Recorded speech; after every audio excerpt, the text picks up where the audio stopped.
जो खो गया उसके लिए रोया नहीं करते, जो खो गया उसके लिए रोया नहीं करते, जो पा लिया उसे खोया नहीं करते, उनके ही सितारे चमकते हैं, उनके ही सितारे चमकते हैं, जो मजबूरियों का रोना रोया नहीं करते। Hello and welcome students. तो आज हम इंग्लिश ग्रामर का नेक्स्ट टॉपिक आपके सामने प्रोनाउन रख रहे हैं।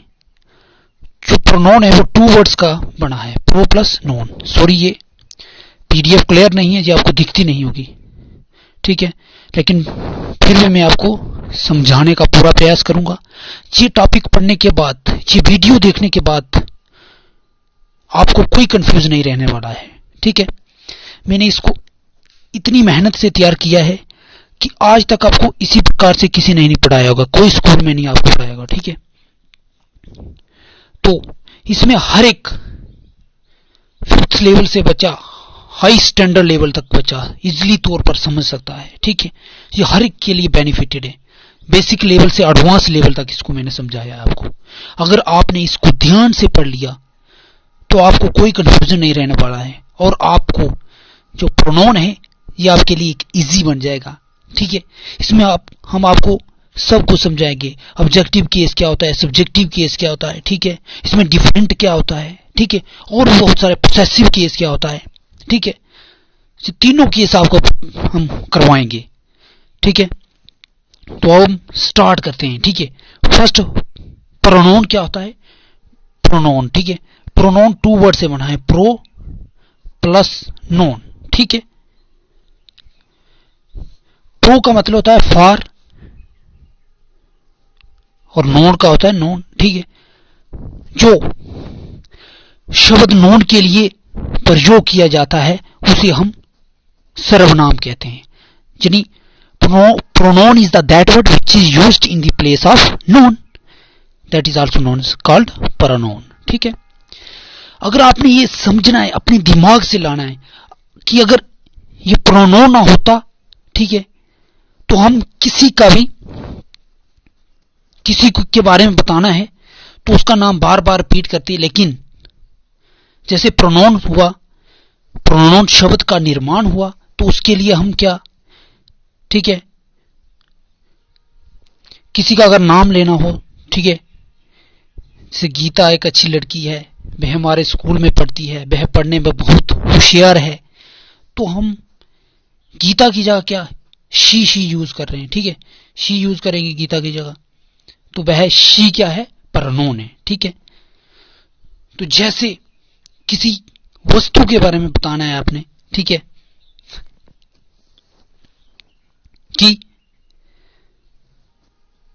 मेरे पास एक पेन है, ये एक बहुत अच्छा पेन है, ठीक है, इसके साथ मैं लिखती हूं, तो ये इसके साथ हम क्या है, ये जो प्रोनाउन शब्द यूज कर रहे हैं, ठीक है।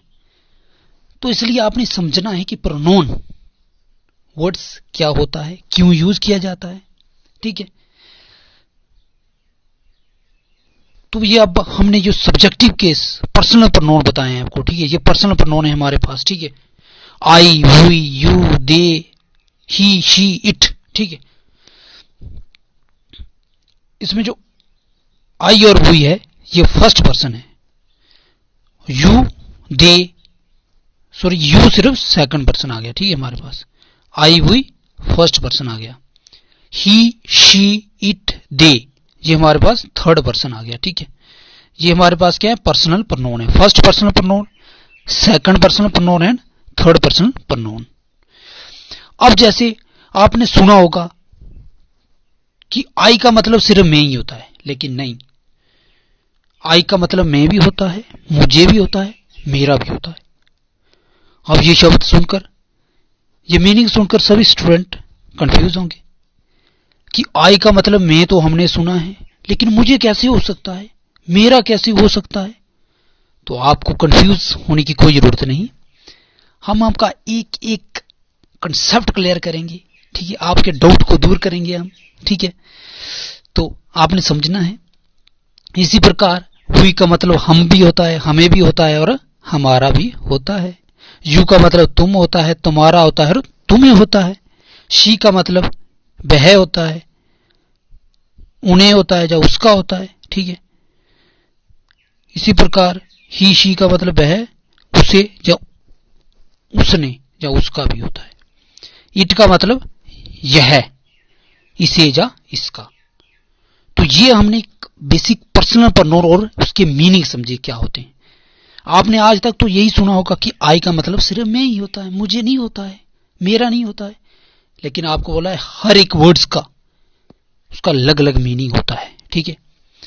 आई का कहीं यूज हुआ है तो मैं भी होता है, आई का कहीं यूज मुझे भी होता है, ठीक है। इसकी एग्जांपल देता हूं, जैसे मैं आई लाइक चॉकलेट, ठीक है, आई लाइक चॉकलेट, तो मुझे चॉकलेट पसंद है, ठीक है।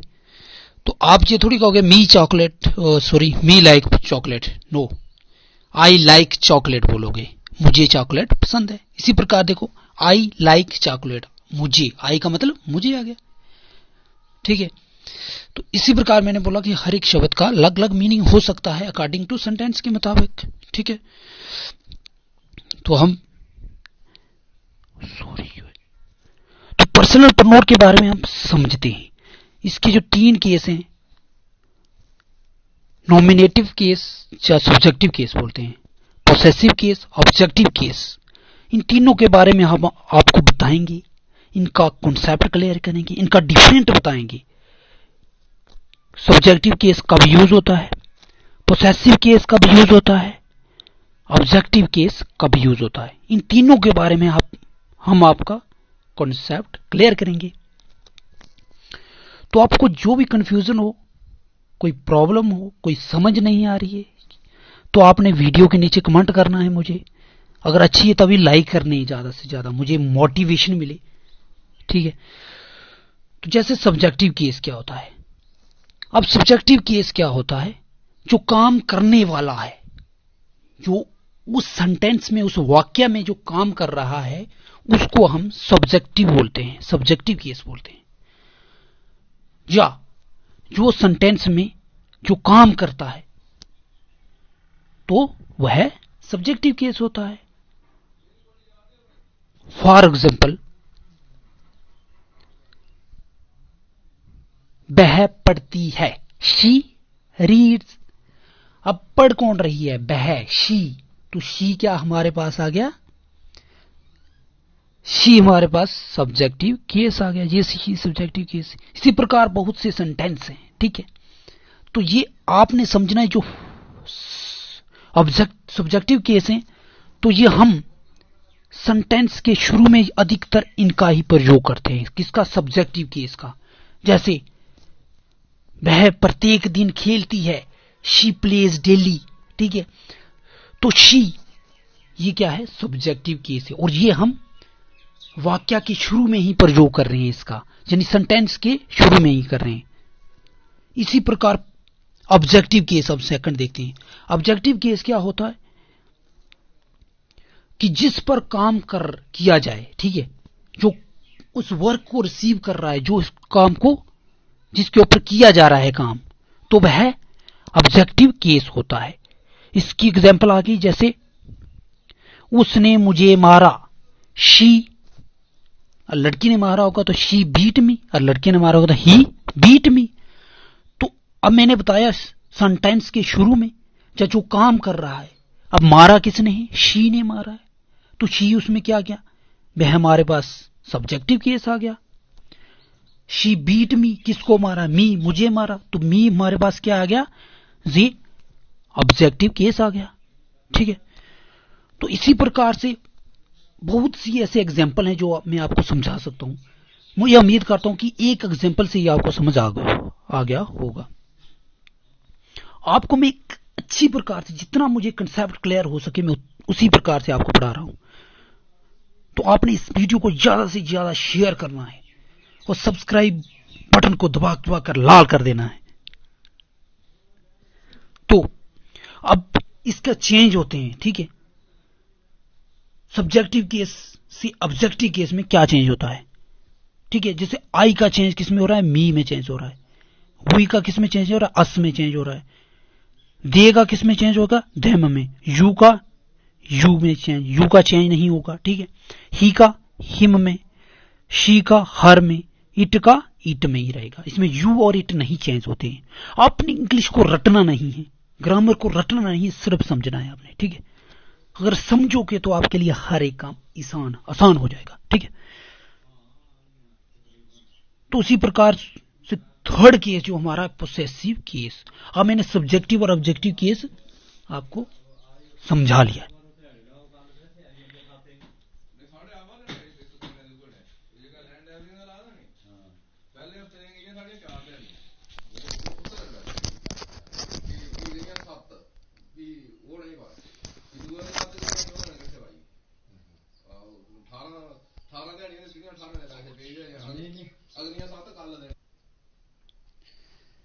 अब जैसे मैंने आपको बताया कि सब्जेक्टिव और ऑब्जेक्टिव केस बता दिए, अब मैंने जो थर्ड केस है वो पोसेसिव केस के बारे में बताएंगे कि पोसेसिव केस क्या होता है।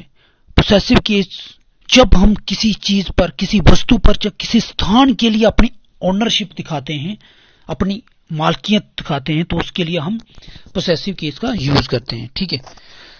जैसे आ गया माइन, माई, ओवर, ओवर्स। अब ये कंफ्यूज होंगे सभी कि ये दो केस क्यों यूज हो रहे हैं। माइक का मीनिंग मेरा होता है, माइन मीनिंग मेरा होता है, वर्ड्स दो लेकिन इसका मीनिंग जो सेम आ रहा है। अवर भी हमारा होता है, अवर्स भी हमारा होता है, तो हर एक स्टूडेंट कंफ्यूज होगा। तो कोई बात नहीं, आपको चिंता करने की कोई बात नहीं, हम आपके इस कंफ्यूजन को दूर करेंगे, ठीक है। कि माई कब यूज होता है, माइन कब यूज होता है, आवर कब यूज होता है, अवर्स कब यूज होता है, यूअर कब यूज होता है, यूअर्स कब यूज होता है, हर एक के बारे में कंफ्यूज दूर करेंगे हम। तो इसके अलग अलग, अब जैसे आ गया, अब ये उदाहरण के समय एग्जाम्पल के तौर पर हमने समझाया है आपको, ठीक है। जैसे पहले एग्जाम्पल आ गई, यह मेरा पेन है, ठीक है, ये मेरा पेन है। तो ये मतलब क्या है, दिस इज माई पेन, ठीक है, ये मेरा पेन है। इसकी ट्रांसलेशन ये हो गई। इधर माई मेरा, वह उसका घर है, तो आपने कंफ्यूज नहीं होना, वह का मतलब क्या था, ही, उसका। अब ये नहीं यूज करना है कि सर ने हमें बताया कि ही का मतलब उसका होता है, लेकिन वह कब होता है, ये किस लिए यूज हो रहा है। मैंने बोला आपको कि ये पहला जो है ये सब्जेक्टिव केस यूज हो रहा है, और सेकंड वो है वो ऑब्जेक्टिव केस यूज हो रहा है। लेकिन ऑब्जेक्टिव केस में हिम यूज होता है, ठीक है, क्या होता है, हिम यूज होता है। तो वह उसका घर है, इट इज हिज होम आना है, ठीक है, क्योंकि नॉन लिविंग थिंग से होम घर उसका है, तो इसलिए यह घर, दिस इज हिज होम आना है, ठीक है। थर्ड एग्जाम्पल आगे से, तुम हमारे दोस्त हो, हमारे, यू आर माई फ्रेंड या यू आर आवर फ्रेंड्स, ठीक है, तुम हमारे दोस्त हो, you are our friend. Then third आ गया, वह उनके मेहमान हैं, ठीक है, वह यानी कि ही, जब प्लूरल हो गए तो दे आ सकता है, उनके मेहमान हैं, तो देयर मेहमान यानी होते हैं guest, they are their guest आएगा, ठीक है।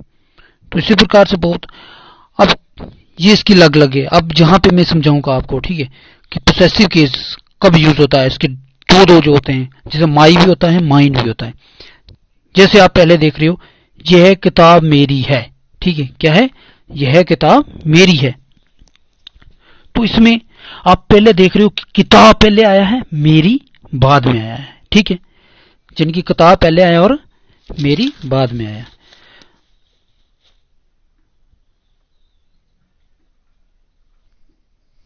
तो यह किताब मेरी है, तो आप इसको किस तरह लिख सकते हो, तो किताब पहले आया है, मेरी बाद में आया है, तो इसलिए आपको दिस बुक इज माइन ये लिख सकते हो, दिस बुक इज माइन, ठीक है।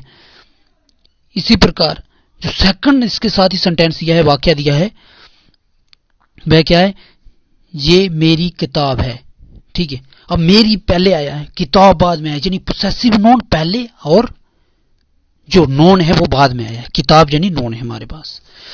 तो इसलिए आपने लिखना है दिस इज माई बुक, ऊपर क्या, दिस बुक इज माइन, ठीक है।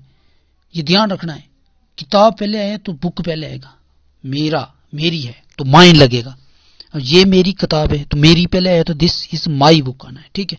इसी प्रकार हर एक के लिए यूज होगा। जैसे थर्ड एग्जांपल आ गई, यह मेरी, यह घड़ी तुम्हारी है। अब घड़ी पहले आया this watch is yours, S आना है, yours, this watch is yours. लेकिन सेकंड केस में क्या, यह स्कूल हमारा है, ठीक है, दिस इज आवर स्कूल, ठीक है, स्कूल पहले है, दिस स्कूल इज आवर्स। तो इस प्रकार से ये डिफरेंट है, ठीक है। आपने ये हर एक के लिए यूज होगा, ठीक है। जैसे ये वाले आ गए, ठीक है, ये अगर मैंने जैसे बताया कि आपको अगर यह मेरी किताब है तो मेरी पहले है तो माई लगाना है, इसी प्रकार अवर पहले आएगा तो अवर लगाना है, ठीक है, हमारा, तुम्हारा पहले आएगा यूअर, सेम। पोसेसिव केस पहले आएंगे तो ये वाला केस लगाना है, अगर नॉन पहले लाया तो फिर ये वाले केस लगाने हैं। आपको उम्मीद करता हूं समझ आई होगी, ठीक है।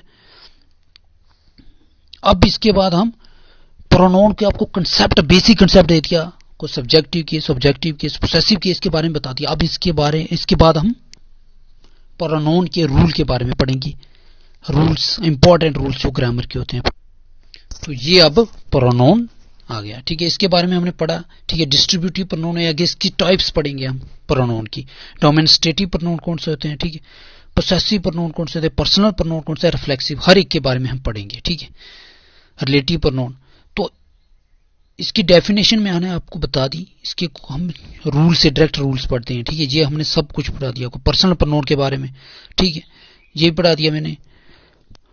Subjective case, objective, possessive case ये भी बता दिया मैंने, ठीक है, आपको पोसेसिव एडजेक्टिव केस, ठीक है, जो मैंने पोसेसिव केस में दो लिखे थे, ठीक है, माई, आवर्स, यूअर्स, हर, हिज, तो इसको हम पोसेसिव एडजेक्टिव केस बोलते हैं। एक पोसेसिव केस आ गया, एक पोसेसिव एडजेक्टिव केस आ गया, तो मैंने इसके रूल बताए जैसे, ठीक है।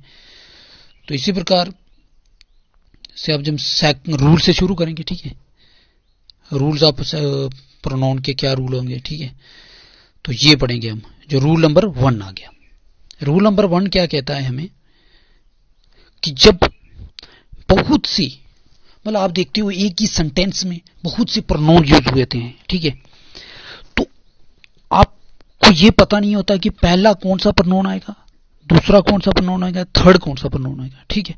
तो इसके लिए भी एक रूल बना है, आपको याद रखना है कि कौन से रूल है इंपॉर्टेंट। जैसे 2, 3, 1, अगर क्या हो, ये कब यूज करना है, 2, 3 का वन समझते हो आपकी, ठीक है, पहले सेकंड पर्सन यूज करना है, फिर थर्ड करना है, फिर फर्स्ट पर्सन का प्रयोग करना है, ठीक है। तो इसी प्रकार से जैसे I, you, he shall study for the exam, तो ये सेंटेंस लिखा है लेकिन ये गलत है, क्योंकि इसमें फर्स्ट, सेकंड और थर्ड पर्सन लगाया है। लेकिन मैंने आपको क्या बोला ऊपर रूल में, मैंने बोला कि 2, 3, 1 आएगा इसमें, ठीक है, क्या आएगा, 2, 3, 1। तो इसी प्रकार जो करेक्ट सेंटेंस है हमारा, यू यानी कि सेकंड, ही थर्ड और आई 1 फर्स्ट रहा है। तो एक ही सेंटेंस में इसमें 3 पर्सनल प्रोनाउन दिए हैं, तो हमने यू, ई एंड आई, जैसे आप, वह और मैं, तुम, वह और मैं, शैल स्टडी फॉर द एग्जाम, ठीक है, एग्जाम के लिए पढ़ेंगे, स्टडी करेंगे, ठीक है। तो इसमें यू पहले है, ही बाद में, लेकिन ये इसका रूल क्या है, मैन कहता है कि तीनों जो प्रोनाउन है वह सिंगुलर है, यू भी सिंगुलर है, ही भी सिंगुलर है और आई भी सिंगुलर है। इसलिए आपने ये समझना है कि एक सेंटेंस में अगर 3 प्रोनाउन होंगे और वह प्रोनाउन सिंगुलर होना चाहिए, तो उसका रूल होगा पहले सेकंड पर्सन, फिर थर्ड पर्सन और फिर 1 पर्सन का प्रयोग होता है। इसी प्रकार जो सेकंड नंबर रूल क्या कहता है, सेकंड रूल बोलता है कि अगर एक ही सेंटेंस में 3 प्रोनाउन दिए हैं लेकिन वह क्या है, प्लूरल है, क्या है, वह प्लूरल है, तो उनको कैसे यूज करना है, उनको आप ऐसे कर सकते हो 1, 2, 3, ठीक है। जैसे एग्जांपल दिया हमें, we, you and they should now get down to work, ठीक है, यानी वी हमारा ये प्लूरल आ गया, वी हम के लिए, ठीक है, यू सिंगुलर के लिए, लेकिन तुम, आप अगर 2, 3 हो गए तो सिंगुलर के लिए यूज होता है, प्लूरल के लिए भी यू ही यूज होता है, सिंगुलर और बात दोनों के लिए, और दे थर्ड पर्सन प्लूरल है हमारे पास, ठीक है। तो इसलिए हमने ये प्लूरल है तीनों, तो इसका रूल क्या रखना है याद, 231। अब जो फर्स्ट नंबर रूल है उसके लिए क्या मैंने रखा 231, क्योंकि अगर तीनों प्रोनाउन अगर सिंगुलर होंगे, ठीक है। ये दो रूल हो गए। आपने तीसरा नंबर रूल क्या याद रखना है आपने, अगर एक ही सेंटेंस में, ठीक है, उसमें आपको प्रोनाउन कौन सा यूज करना है, पोसेसिव केस करना है या सब्जेक्टिव केस यूज करना है, ठीक है। तो ये थर्ड नंबर रूल वही बताता है हमें। जैसे let, like, between, but, except and preposition के बाद ऑब्जेक्टिव केस का प्रयोग होता है, ठीक है। आप कोई भी सेंटेंस शुरू कर रहे हो, ठीक है, सेंटेंस के शुरू में आप लेट का यूज करते हो, लाइक का यूज करते हो, बिटवीन का यूज करते हो, बट का यूज करते हो, या एक्सेप्ट का यूज करते हो, या कोई भी प्रीपोजिशन लगाते हो, तो उसके आगे जो प्रोनाउन आएगा वो है सब्जेक्टिव केस में आएगा, ठीक है। आपको पहले मैंने समझाया सब्जेक्टिव केस और ऑब्जेक्टिव केस क्या होता है। जैसे पहला इन्होंने गलत दिया है, let I do this work, हमें ये, आओ हम ये काम करें, लेकिन इसका करेक्ट क्या, let me do this work, ठीक है। अब मैंने बोला मी का मतलब मुझे भी होता है, ठीक है, और मैं भी होता है, आओ मुझे ये काम करना चाहिए, हम ये काम करते हैं। अब फोर्थ नंबर रूल आ गया हमारे पास कि अगर दो नॉमिनेटिव केसों के बीच में, ठीक है, तुलना की जाए हमें, ठीक है, दो नॉमिनेटिव केस होंगे, जो दो कहेंगे आपको पर्सनल प्रोनाउन के, उनके बीच में अगर तुलना करनी है, उनकी कंपैरिजन करनी है हमने, ठीक है, तो उसके बाद जो केस आएगा, जो एज या देन लगाते हैं हम, ठीक है, और नॉमिनेटिव केस का यूज होगा। जैसे अगर ही इज एज फास्टर आई, ठीक है, ऊपर क्या लिखा है, ही इज एज फास्टर मी, तो ऊपर वाला गलत है, ठीक है, ही इज एज फास्टर मी नहीं आना है। ये नोट लास्ट में क्या है, पोसेसिव केस लगाया है, मी लिखा है, ठीक है, तो इसमें आएगा he is as fast I आएगा, मी नहीं आना है, क्या आना है इसमें, आई आना है। तो ये हमारे थे 4 नंबर रूल। अब पोसेसिव प्रोनाउन के लिए कौन से रूल्स हैं, पहले तो हमने पर्सनल प्रोनाउन के लिए पढ़े, अब पोसेसिव केस के लिए। तो ये हमारे पास जो लंबा वीडियो हो जाएगा, इसलिए हम सेकंड पार्ट आपको नेक्स्ट यानी कि नेक्स्ट वीडियो में बताएंगे। तो आपको मैं उम्मीद करता हूं कि आपको ये वीडियो बहुत अच्छी प्रकार से समझ आई होगी। अगर नहीं आई है तो कोई बात नहीं घबराने की, आपने कमेंट करना है वीडियो के नीचे, कोई प्रॉब्लम कोई परेशानी है, ठीक है, तो मैं आगे से प्रयास आपको अच्छी प्रकार से समझाने का प्रयास करूंगा, ठीक है। तो आपने इस वीडियो को शेयर करना है, लाइक करना है और सब्सक्राइब करना मत भूलिए।